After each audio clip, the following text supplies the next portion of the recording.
Hi all, എല്ലാവർക്കും നമസ്കാരം. അറിവിന്റെ പേടകത്തിലേക്ക് എല്ലാവരെയും സ്വാഗതം ചെയ്യുകയാണ്. അടുത്ത ചോദ്യം, മൂലകങ്ങളും അവയുമായി ബന്ധപ്പെട്ട രോഗങ്ങളുമാണ് താഴെ കൊടുത്തിരിക്കുന്നത്. അവയെ ശരിയായ ജോഡി ആക്കുക. അല്ലെ, ഈ മൂലകങ്ങളും രോഗങ്ങളുമായി ബന്ധപ്പെട്ട ക്വസ്റ്റ്യൻസ് പലപ്പോഴായിട്ട് PSC ചോദിച്ച് കണ്ടിട്ടുണ്ട്. അപ്പോ നന്നായി തന്നെ ഈ ഒരു ഭാഗം പഠിക്കാനായിട്ട് ശ്രദ്ധിക്കണേ. സിലിക്കന്റെ കുറവ് മൂലം ഉണ്ടാകുന്ന രോഗം ഏതാണ്? ഏതാണ് സിലിക്കൻ? സിലിക്കൻ ഏതാണ്? ഏതാ സിലിക്കൻ? സിലിക്കോസിസ് ആണോ? സിലിക്കൻ സിലിക്കോസിസ് ആണോ? 2, മെർക്കുറി ഏതാണ്? മെർക്കുറി മീനാമാധ. അല്ലെ, അപ്പൊ ഏതായിരിക്കും നമ്മുടെ ശരിയായിട്ടുള്ള ഓപ്ഷൻ എന്ന് പറയുന്നത്? ഇവിടെ ഓപ്ഷൻ എ ആണ് ശരിയായിട്ടുള്ള ഉത്തരം. ഏതാണ്? ഓപ്ഷൻ എ ആണ്. അല്ലെ, സിലിക്കൺ സിലിക്കോസിസ്. അല്ലെ, അതുപോലെ മെർക്കുറി ഏതാ? മെർക്കുറി മീനാമാധ. ചെമ്പ് വിൽസൺസ് രോഗം. Aluminium Alzheimer's. അല്ലെ, അലുമിനിയം ഏതാണ്? അൽഷിമേഴ്സ്. അല്ലെ, ഇനി ഫ്ലൂറിന്റെ കുറവ് മൂലം ഉണ്ടാകുന്ന രോഗമാണ് ഫ്ലൂറോസിസ്. ലെഡ് ആണെന്നുണ്ടെങ്കിൽ പ്ലബിസം എന്ന് പറയും. കാഡ്മിയം ഇഥായി രോഗം. പൊട്ടാസ്യം ആണെങ്കിൽ ഹൈപ്പോകലേമിയ ആണ്. ആൾസറിക് ആണെങ്കിൽ ബ്ലാക്ക് ഫുട്ട് രോഗം വരും. നൈട്രേറ്റ് ആണെങ്കിലോ ബ്ലൂ ബേബി സിൻഡ്രോം ആണ്. ഇത്രയും കാര്യങ്ങളൊക്കെ ഒന്ന് ഓർത്തു വെക്കുക. മൂലകങ്ങളും അവയുമായി ബന്ധപ്പെട്ട രോഗങ്ങളും പലതവണ ചോദിച്ചിട്ടുള്ള ഒരു ഭാഗമാണ്. അപ്പോഴ് ഈ ഭാഗം മറക്കാതെ പഠിക്കുക. ഓക്കെ അല്ലേ? അടുത്ത ചോദ്യം, ചുവടെ കൊടുത്തിരിക്കുന്ന സൂചകങ്ങളുടെ അടിസ്ഥാനത്തിൽ ആവർത്തന പട്ടികയിലെ ഏത് ബ്ലോക്കുമായി ബന്ധപ്പെട്ടതാണ് ഇത് എന്ന് വേഗം പറഞ്ഞോളൂ. ആൻസർ. കുറെ പ്രസ്താവനകൾ ഇതുമായി ബന്ധപ്പെട്ട സൂചനകൾ കൊടുത്തിട്ടുണ്ട്. ഈ സൂചനകളുടെ അടിസ്ഥാനത്തിൽ ഇതെന്താണ്, ഏത് ബ്ലോക്കാണ് നിങ്ങൾ പറയണം. ഈ ബ്ലോക്കിൽ ഉൾപ്പെടുന്ന മൂലകങ്ങളെ അന്തസംക്രമണ മൂലകങ്ങൾ എന്നാണ് പറയാറുള്ളത്. അല്ലെ, എന്ത് മൂലകങ്ങൾ എന്ന് പറയുന്നു? അന്തസംക്രമണ മൂലകങ്ങൾ എന്ന് പറയുന്നു. ഇനി വ്യത്യസ്തമായ ഓക്സീകരണ അവസ്ഥയാണ് ഈ ഒരു ബ്ലോക്കിന്റെ പ്രത്യേകത. അടുത്തത്, ഈ ബ്ലോക്ക് മൂലകങ്ങളിൽ ഇലക്ട്രോൺ പൂരണം നടക്കുന്നത് ബാഹ്യതമാ ഷെല്ലിന്റെ ഉള്ളിലുള്ള സെല്ലിലായിരിക്കും. ഏതാണ് ശരി ഉത്തരമായിട്ട് വരുന്നത്? ഏതാണ് ഇതിൽ ശരി ഉത്തരം? ഏത് ബ്ലോക്കിനെ പറ്റിയിട്ടുള്ളതാണ്? ഇതാണോ ശരി ഉത്തരം? ഏതാണ്? എസ് ബ്ലോക്ക് ആണോ? എഫ് ആണോ? ഡി ആണോ? പി ആണോ? അന്തസംക്രമണ മൂലകങ്ങൾ കുറച്ചുകൂടി വ്യക്തമായി പറഞ്ഞു തരാം. ലാൻഥനോയിഡുകളും ആക്ടിനോയിഡുകളും കേട്ടിട്ടുണ്ടോ? അങ്ങനെ ലാൻഥനോയിഡുകളും ആക്ടിനോയിഡുകളും ഉൾപ്പെടുന്ന ഗ്രൂപ്പാണ് അല്ലെങ്കിൽ ബ്ലോക്ക് ആണ് ഇത്. ഏതാണ് ശരി ഉത്തരമായിട്ട് വരുന്നത്? ഓപ്ഷൻ ബി ആണ്, എഫ് ബ്ലോക്ക് ആണ്. അല്ലെ, അതായത് എഫ് ബ്ലോക്ക് മൂലകങ്ങളെ ലാൻഥനോയിഡുകളെയും ആക്ടിനോയിഡുകളെയും ആണ് നമ്മൾ എന്തെന്ന് പറയുന്നത്? അന്തസംക്രമണ മൂലകങ്ങൾ എന്ന് പറയുന്നത്. 57 മുതൽ 71 വരെയുള്ള അറ്റോമിക നമ്പർ കാണിക്കുന്ന മൂലകങ്ങളെ അന്തസംക്രമണ മൂലകങ്ങളായ ലാൻഥനോയിഡുകൾ എന്നും 89 മുതൽ 103 വരെയാണെങ്കിൽ നമ്മൾ അതിനെ ആക്ടിനോയിഡുകൾ എന്നും പറയുന്നു. അല്ലെ, ഇനി എസ് ബ്ലോക്ക് എന്തായിരിക്കും? 1, 2 ഗ്രൂപ്പിലെ മൂലകങ്ങളാണ് എസ് ബ്ലോക്ക്. പൊതുവെ ലോഹ സ്വഭാവം കൂടുതലുള്ളവയായിരിക്കും കേട്ടോ ഇവ. ഡി ബ്ലോക്കിന്റെ പ്രത്യേകത എന്താ? ഡി ബ്ലോക്ക് മൂലകങ്ങൾ സംക്രമണ മൂലകങ്ങളാണ്. അതായത് 3 മുതൽ 12 വരെയുള്ള ഗ്രൂപ്പുകളെയാണ് നമ്മൾ ഡി ബ്ലോക്ക് ആയിട്ട് കണക്കാക്കുന്നത്. പ്രാതിനിധ്യ മൂലകങ്ങൾ എന്ന് കേട്ടിട്ടുണ്ടോ? പ്രാതിനിധ്യ മൂലകങ്ങൾ 1, 2, 13 മുതൽ 15 വരെയുള്ള മൂലകങ്ങളെയാണ് നമ്മൾ എന്ത് പറയുന്നത്? പ്രാതിനിധ്യ മൂലകങ്ങൾ എന്ന് പറയുന്നത്. ഓക്കെ അല്ലേ? അത് ആ പ്രാതിനിധ്യ മൂലകങ്ങളാണ് പി ബ്ലോക്ക് മൂലകങ്ങൾ. അടുത്ത ചോദ്യം, ആവർത്തന പട്ടികയുമായി ബന്ധപ്പെട്ട പ്രസ്താവനകളിൽ നിന്ന് ശരിയായവ തിരഞ്ഞെടുക്കുക. ആവർത്തന പട്ടികയുമായി ബന്ധപ്പെട്ട പ്രസ്താവനകൾ കൊടുത്തിട്ടുണ്ട്. വേഗം ശരി ഉത്തരം പറഞ്ഞോളൂ. മൂലകങ്ങളെ അവയുടെ ആറ്റോമിക മാസിന്റെ ക്രമത്തിൽ വിന്യസിച്ച ശാസ്ത്രജ്ഞനാണ് മെൻഡലീഫ്. ശരിയാണോ? ശരിയാണ്. മൂലകങ്ങളെ ത്രികങ്ങളായി വർഗീകരിച്ചത് JW ഡൊബ്രൈനർ ആണ്. ശരിയാണ്. ആധുനിക ആവർത്തന പട്ടികയുടെ പിതാവാണ് ഹെൻറി മോസ്ലി. ശരിയാണ്. അഷ്ടക നിയമം ആവിഷ്കരിച്ച ശാസ്ത്രജ്ഞനാണ് ന്യൂലാൻഡ്സ്. അതും ശരിയാണ്. അപ്പൊ നമ്മളുടെ ഉത്തരം ഏതാണ്? ഓപ്ഷൻ സി ആണ്. ഇവയെല്ലാം ശരിയാണ്. അല്ലെ, അതായത് അതായത് മൂലകങ്ങളെ വർഗീകരിച്ചിരിക്കുന്നതിന്റെ അല്ലെങ്കിൽ മൂലക വർഗീകരണത്തിന്റെ ഒരു സമഗ്രമായിട്ടുള്ള ഉപാധിയാണ് ആവർത്തന പട്ടിക എന്ന് പറയുന്നത്. മൂലക വർഗീകരണത്തിന് തുടക്കം കുറിച്ചത് ആന്റോൺ ലവോസിയർ ആണ്. ആവർത്തന പട്ടികയുടെ പിതാവ് എന്നറിയപ്പെടുന്നത് ആരാണ്? അത് മെൻഡലീഫ് ആണ്. മെൻഡലീഫ് ആണ് ആവർത്തന പട്ടികയുടെ പിതാവ് എന്ന് അറിയപ്പെടുന്നത്. ഓക്കെ അല്ലേ? അടുത്ത ചോദ്യം ഈ തന്നിരിക്കുന്ന ഗ്രൂപ്പിൽ നിന്ന് ശരിയായ ജോഡി മാത്രം നമ്മൾ കണ്ടെത്തിയാൽ മതി. ഏതാണ് ഇതിൽ ശരിയായ ജോഡി? ഏതൊക്കെയാണ് ശരിയായ ജോഡി? അതായത് നോക്കൂ, ഇതിന്റെ ക്വസ്റ്റ്യൻ എന്ന് പറഞ്ഞാല് ഒന്നാം ഗ്രൂപ്പ് മൂലകങ്ങൾ ആൽക്കലി ലോഹങ്ങൾ എന്നാണ് അറിയപ്പെടുന്നത്. ശരിയല്ലേ? ശരിയാണ്. രണ്ടാം ഗ്രൂപ്പ് മൂലകങ്ങൾ ആൽക്കലൈൻ എർത്ത് ലോഹങ്ങളാണ്. അതും ശരിയാണ്. 18ാമത്തെ ഗ്രൂപ്പ് മൂലകങ്ങളാണ് ഹാലജനുകൾ. ശരിയാണോ? തെറ്റാണ് അല്ലെ? 18ാം ഗ്രൂപ്പ് മൂലകങ്ങൾ ഏതാണ്? അലസവാദങ്ങളാണ്. എന്താണ്? അലസവാദങ്ങളാണ്. ഹാലജൻ 17ാമത്തെ ഗ്രൂപ്പ് മൂലകമാണ് ഹാലജൻ. 15ാം ഗ്രൂപ്പ് മൂലകമാണ് നൈട്രജൻ. ശരിയാണോ? ശരിയാണ്. ശരിയായ ജോഡി ഏതൊക്കെയാണ്? 1, 2, 4 ശരിയായ ജോഡി. നമ്മുടെ ഉത്തരം ഓപ്ഷൻ സി ആണ്. അടുത്ത ചോദ്യം, പുതിയതായി കണ്ടെത്തിയ മൂലകങ്ങൾക്ക് അവ അംഗീകാരവും പേരും നൽകുന്ന അന്തർദേശീയ സ്ഥാപനം ഏതാണ്? പുതിയതായി കണ്ടെത്തുന്ന മൂലകങ്ങൾക്ക് പേരും അംഗീകാരവും നൽകുന്ന അന്തർദേശീയ സ്ഥാപനം ഈ പറയുന്നതിൽ ഏതാണ്? വളരെ സിമ്പിൾ ആയിട്ടുള്ള ഒരു ചോദ്യമാണ്. പലതവണ കണ്ടിട്ടുണ്ട്. IUPAC അല്ലെ? എന്താണ്? International unions of pure and applied chemistry. ഇതിന്റെ ആസ്ഥാനം സൂറിച്ചിലാണ്. 1919 എന്ത് രൂപീകരിച്ചത്? IUPAC രൂപീകരിച്ചത്. IUPAC 2016 പേര് കൊടുത്തൊരു മൂലകമാണ് നിഹോണിയം. ഏതാണ്? നിഹോണിയമാണ്. നിഹോണിയം 2016 IUPAC പേര് നൽകിയ ഒരു മൂലകമാണ്. ഇത് കണ്ടെത്തിയ ഒരു മൂലകമാണ് നിഹോണിയം എന്ന് പറയുന്നത്. ഏഷ്യയിലെ ഒരു രാജ്യം, അതായത് ജപ്പാൻ കണ്ടുപിടിച്ച ഒരു മൂലകം കൂടിയാണ് ഈ ഒരു നിഹോണിയം. ക്ലിയർ അല്ലേ? അടുത്ത ചോദ്യം, താഴെ കൊടുത്തിരിക്കുന്നവയിൽ നിന്ന് ത്രികങ്ങളിൽ ഉൾപ്പെടാത്തവ ഏതാണ് എന്ന് കണ്ടെത്തുക. അല്ലെ? മൂലകങ്ങളെ ത്രികങ്ങളായിട്ട് വിഭജിച്ചു. ആര്? JW ഡൊബറൈനർ അല്ലെ? അപ്പൊ അദ്ദേഹത്തിന്റെ അഭിപ്രായത്തിൽ ത്രികങ്ങളിൽ ഉൾപ്പെടാത്ത ഏതാണ് ത്രികങ്ങളിൽ ഉൾപ്പെടാത്തത്? നിഹോണിയമാണ്. പൊട്ടാസ്യം, ലിഥിയം, സോഡിയം മുതലായ 3 മൂലകങ്ങളെയാണ് സമാനമായ സ്വഭാവത്തിന്റെ അടിസ്ഥാനത്തില് JW ഡൊബറൈനർ ത്രികങ്ങളായിട്ട് വർഗീകരിച്ചത്. ക്ലിയർ? അടുത്ത ചോദ്യം, താഴെ കൊടുത്തിരിക്കുന്നവയിൽ നിന്ന് തെറ്റായവ കണ്ടെത്തുക. അല്ലെ? നോക്കിക്കോളൂ, വേഗം തെറ്റായ പ്രസ്താവന കണ്ടുപിടിച്ചോളൂ. ഇന്നേ വരെ കണ്ടുപിടിച്ച മൂലകങ്ങൾ 118 എണ്ണം. ശരിയല്ലേ? ശരിയാണ്. ആദ്യത്തെ കൃത്രിമ മൂലകമാണ് യുറേനിയം. ശരിയാണോ? അല്ല. ഏതാണ് ആദ്യത്തെ കൃത്രിമമായിട്ടുള്ള മൂലകം? യുറേനിയം അല്ല, ടെക്നീഷ്യമാണ്. ഏതാണ്? ടെക്നീഷ്യമാണ് ആദ്യത്തെ കൃത്രിമമായ ലോഹം എന്ന് പറയുന്നത്. പ്രകൃതിദത്തമായി കാണപ്പെടുന്ന ഭാരം കൂടിയ മൂലകമാണ് ടെക്നീഷ്യം. തെറ്റാണ്. അതേതാണ്? യുറേനിയം. അല്ലെ? പ്രകൃതിദത്തമായി കാണപ്പെടുന്ന ഭാരം കൂടിയ മൂലകമാണ് യുറേനിയം. ഫോട്ടോ കോപ്പി യന്ത്രത്തിൽ ഉപയോഗിക്കുന്ന മൂലകമാണ് സിന്തറ്റിക് മൂലകങ്ങള്. ശരിയാണോ? അതും തെറ്റാണ്. ഏതാണ്? സെലീനിയം എന്ന മൂലകമാണ് ഫോട്ടോ കോപ്പി യന്ത്രത്തിൽ ഉപയോഗിക്കുന്നത്. ഏതാണ്? സെലീനിയം ആണ്. അപ്പൊ ഇതിൽ ഏതൊക്കെയാണ് തെറ്റായിട്ടുള്ള പ്രസ്താവന? 2 തെറ്റ്, 1 മാത്രാണ് ശരി.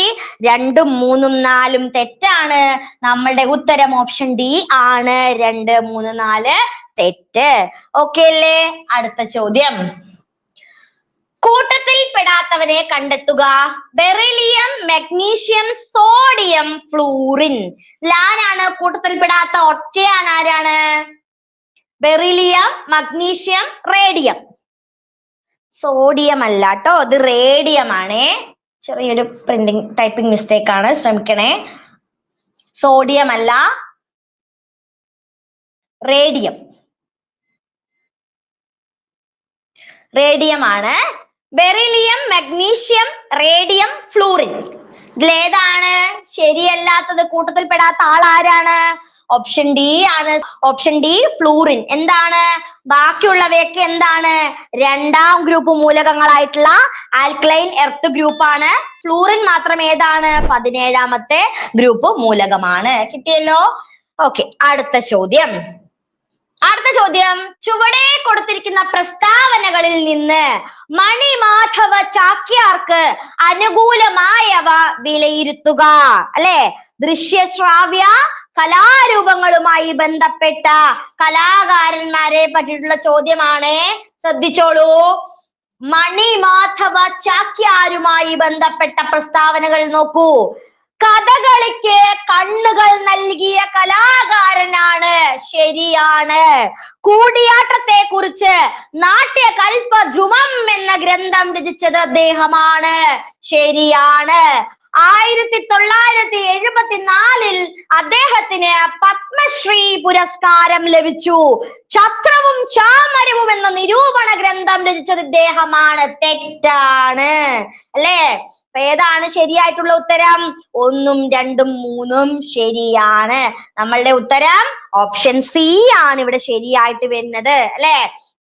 കേരളത്തിലെ പ്രശസ്ത കൂത്ത് കൂടിയാട്ടം കലാകാരനാണ് ആര്? മണിമാധവ ചാക്യാര്. അദ്ദേഹത്തിന് 1964 സംഗീത നാടക അക്കാദമി അവാർഡും 87 തുളസി പുരസ്കാരവും ലഭിച്ചിട്ടുണ്ട്. അദ്ദേഹം 1899 പാലക്കാട് ജില്ലയിലെ കിള്ളിക്കുറിശി മംഗലത്തിലാണ് ജനിച്ചത്. ആരാണ്? മണിമാധവ ചാക്യാർ. അടുത്ത ചോദ്യം. താഴെ കൊടുത്തിരിക്കുന്നവയിൽ നിന്ന് മോഹിനിയാട്ടത്തിന്റെ മാതാവ് എന്നറിയപ്പെടുന്നത് ആരാണ്? ആരാണ് മോഹിനിയാട്ടത്തിന്റെ മാതാവ് എന്നറിയപ്പെടുന്നത്? ഏതാണ് ശരി ഉത്തരം? ആരാണ് മോഹിനിയാട്ടത്തിന്റെ മാതാവ് എന്നറിയപ്പെടുന്ന കലാകാരി? ഓപ്ഷൻ ഡി ആണ്. കലാമണ്ഡലം കല്യാണിക്കുട്ടി അമ്മയാണ് മോഹിനിയാട്ടത്തിന്റെ മാതാവ് എന്നറിയപ്പെടുന്നത്. 1915 മലപ്പുറം ജില്ലയിലാണ് അവര് ജനിച്ചത്. മോഹിനിയാട്ടത്തെ ഈ രൂപത്തിലുള്ള ഒരു കലാരൂപമാക്കി മാറ്റുന്നതിൽ പ്രധാനപ്പെട്ട പങ്ക് വഹിച്ച ഒരു കലാകാരിയാണ്. പനമ്പിള്ളി ഗോവിന്ദ മേനോന്റെ പുത്രിയാണ് കലാമണ്ഡലം കല്യാണിക്കുട്ടി അമ്മ അല്ലെ. നിരവധി പുരസ്കാരങ്ങളും അതുപോലെ തന്നെ കലാമണ്ഡലത്തിന്റെ ഫെലോഷിപ്പ് ഉൾപ്പെടെയുള്ള പുരസ്കാരങ്ങള് കല്യാണി അമ്മയ്ക്ക് സ്വന്തമാണ്.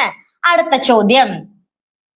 ചുവടെ കൊടുത്തിരിക്കുന്നവരിൽ നിന്ന് കഥകളി നൃത്തവുമായി ബന്ധപ്പെട്ട വ്യക്തിയെ തിരിച്ചറിയുക. കഥകളി നൃത്തവുമായി ബന്ധപ്പെട്ട വ്യക്തി ആരാണ്? ഗുരു ഗോപിനാഥ്, മുഴിക്കൽ പങ്കജാക്ഷി, മാധവ ചാക്യാർ, കലാമണ്ഡലം ഗോപി. ഇവയിൽ ആരാണ് കഥകളി നൃത്തവുമായി ബന്ധപ്പെട്ട വ്യക്തി? ആരാണ്? ഓപ്ഷൻ സി ആണ്. ഓപ്ഷൻ എ ആണ് നമ്മുടെ ശരി ഉത്തരം. ഗുരു ഗോപിനാഥ് ആണ് നമ്മുടെ ശരി ഉത്തരം. ഓപ്ഷൻ എ ആണ് ശരി. അതായത് കേരള നടനം എന്ന ആധുനിക സർഗാത്മക നൃത്തത്തിന്റെ ഉപജ്ഞാതാവായിട്ടാണ് ഗുരു ഗോപിനാഥിനെ നമ്മൾ കണക്കാക്കുന്നത്. ഓക്കെ, അടുത്ത ചോദ്യം നമ്മുടെ കലണ്ടർ മാത്സുമായിട്ട് ബന്ധപ്പെട്ട ക്വസ്റ്റ്യൻസ് ആണ്, പ്രോബ്ലം ക്വസ്റ്റ്യൻസ് ആണ്. ചുവടെ കൊടുത്തിരിക്കുന്നവയിൽ ഏതെല്ലാം മാസങ്ങളിലാണ് ഒരേ കലണ്ടർ ഉപയോഗിക്കുന്നത്? ഏത് മാസങ്ങളിലാണ്? നമുക്കറിയാവുന്ന കാര്യമാണ് അല്ലെ. March, November, April, July, September, December. ഈ മാസങ്ങളിലാണ് ഒരേ കലണ്ടർ വരിക അല്ലെ. ഏതാണ് ഇതിൽ ശരി ഉത്തരം? ഓപ്ഷൻ എ ആണ്. മാർച്ചും നവംബറും ആണ് ഇതിൽ ഒരേ കലണ്ടർ വരുന്ന മാസങ്ങൾ. അടുത്തത് 1988 ജനുവരി 26 മുതൽ 1988 മെയ് 15 വരെ എത്ര ദിവസങ്ങളുണ്ട്? അല്ലെ. 1988 എന്ന് പറഞ്ഞാല് അത് എന്ത് വർഷമാണ്? 1988 ഒരു ലീപ്പ് ഇയർ ആണ് അല്ലെ, അതിവർഷമാണ്. 88 ഒരു അതിവർഷമാണ്. അപ്പോ എത്ര ഫെബ്രുവരിയില് 29 ദിവസങ്ങൾ ഉണ്ടാകുമെന്ന് ആദ്യം മനസ്സിലാക്കി വെക്കുക. നമ്മൾ എന്ത് കണ്ടുപിടിക്കണം? 88 ജനുവരി 26 മുതല് 88 മെയ് 15 വരെ എത്ര ദിവസം ഉണ്ട് അല്ലെ? ഇത് ജനുവരി 26 മുതൽ എന്ന് പറയുമ്പോൾ ജനുവരി 26 കൂടി നമ്മൾ കണക്കാക്കണം.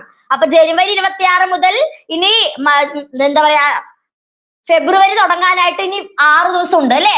6 ദിവസം ഇവിടുന്ന് കണക്കാക്കണം. പിന്നെ എത്ര ദിവസമുണ്ട്? ഫെബ്രുവരിയിൽ എത്ര ദിവസമുണ്ട്? 29 ദിവസമുണ്ട് അല്ലെ?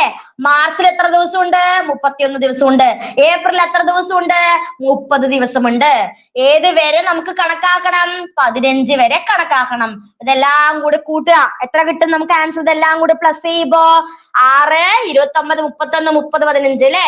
എല്ലാം കൂടി കൂട്ടും നമുക്ക് എത്ര കിട്ടി? ആൻസർ 111 കിട്ടും. ഓപ്ഷനിലുണ്ടോ? ഉണ്ട്. ഓപ്ഷൻ എ ആണ് നമ്മുടെ ശരിയായിട്ടുള്ള ഉത്തരം. ചോദ്യം മനസ്സിലായല്ലോ? അതായത് 1988 ജനുവരി 26 മുതൽ എന്ന് പറയുമ്പോൾ 26 കൂടി നമ്മൾ കണക്കാക്കി. ഇനി ഫെബ്രുവരിയിലോട്ട് ഇനി 6 ദിവസം വീണ്ടും ബാക്കിയാണ്. 1988 ഒരു ലീപ്പ് ഇയർ ആയതുകൊണ്ട് ഫെബ്രുവരിയിൽ 29 ദിവസങ്ങൾ നമ്മൾ പ്രതീക്ഷിക്കണം. 6, 29, 31 മാർച്ചിൽ 31 ദിവസങ്ങളുണ്ട്. അതുപോലെ തന്നെ ഏപ്രിലില് 30 ദിവസങ്ങളാണ്. പിന്നെ വീണ്ടും മാർച്ച് 15 വരെ എത്ര ദിവസങ്ങളുണ്ട്? 15 ദിവസങ്ങൾ ഉണ്ട്. അപ്പൊ ഇതെല്ലാം കൂടി ആഡ് ചെയ്യുക. എത്ര ആൻസർ കിട്ടും നമുക്ക്? ആൻസർ 111 എന്ന് കിട്ടും. ക്ലിയർ അല്ലേ? ഓക്കെ ആണോ? അടുത്ത ചോദ്യം. ക്ലിയർ അല്ലേ? അടുത്ത ചോദ്യം. ഇന്ന് വ്യാഴാഴ്ചയാണെങ്കിൽ 105 ദിവസം കഴിയുമ്പോൾ ഏത് ദിവസം ആയിരിക്കും? ഇന്ന് എന്താണ് ആഴ്ച? ഇന്ന് വ്യാഴാഴ്ചയാണ് അല്ലേ? 105 ദിവസം കഴിയുമ്പോൾ ഇത് ഏത് ദിവസമായിരിക്കും എന്ന് നമ്മൾ കണ്ടുപിടിക്കാനായിട്ട് എന്ത് ചെയ്യുക? അതായത് 105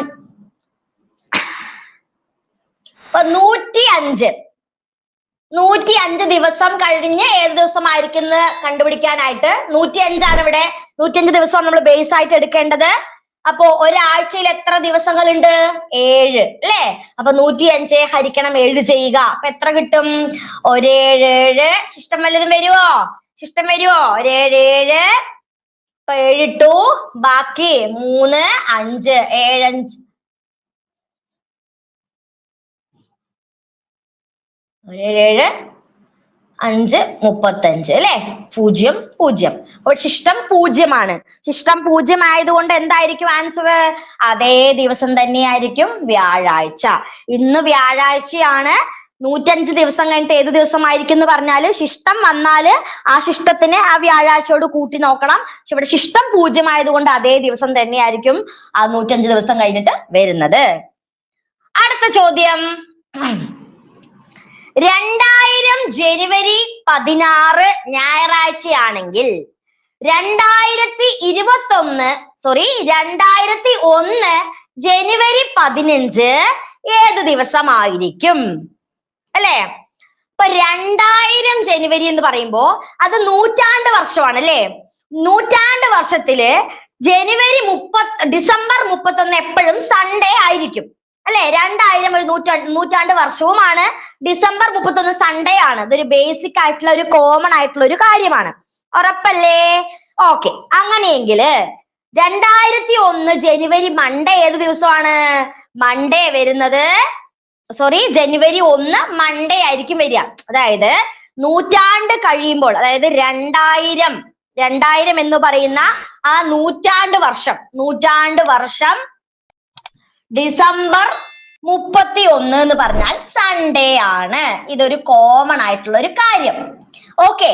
അപ്പൊ ഈ സൺഡേ കഴിഞ്ഞാൽ അടുത്ത ദിവസം ഏതാണ്? 2001 ജനുവരി 1 എന്ന് പറയുന്നത് ഏത് ദിവസമാണ്? മൺഡേ ആണ്. അങ്ങനെയെങ്കില് 1-ാം തീയതി മൺഡേ ആണെന്നുണ്ടെങ്കിൽ 15-ാം തീയതി ഒബ്വിയസ്ലി ഏതായിരിക്കും? അതും മൺഡേ തന്നെ ആയിരിക്കും. അപ്പൊ നമ്മുടെ ഉത്തരം ഏതാണ്? ഓപ്ഷൻ സി ആണ്. തിങ്കളാഴ്ച തന്നെ ആയിരിക്കും.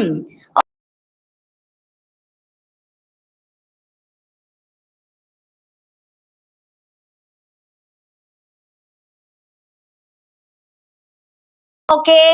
അടുത്ത ചോദ്യം. ഒരു മാസത്തിലെ 13-ാം തീയതി വെള്ളിയാഴ്ചയാണെങ്കിൽ ആ മാസത്തിലെ 1-ാം തീയതി എന്താഴ്ച ആയിരിക്കും?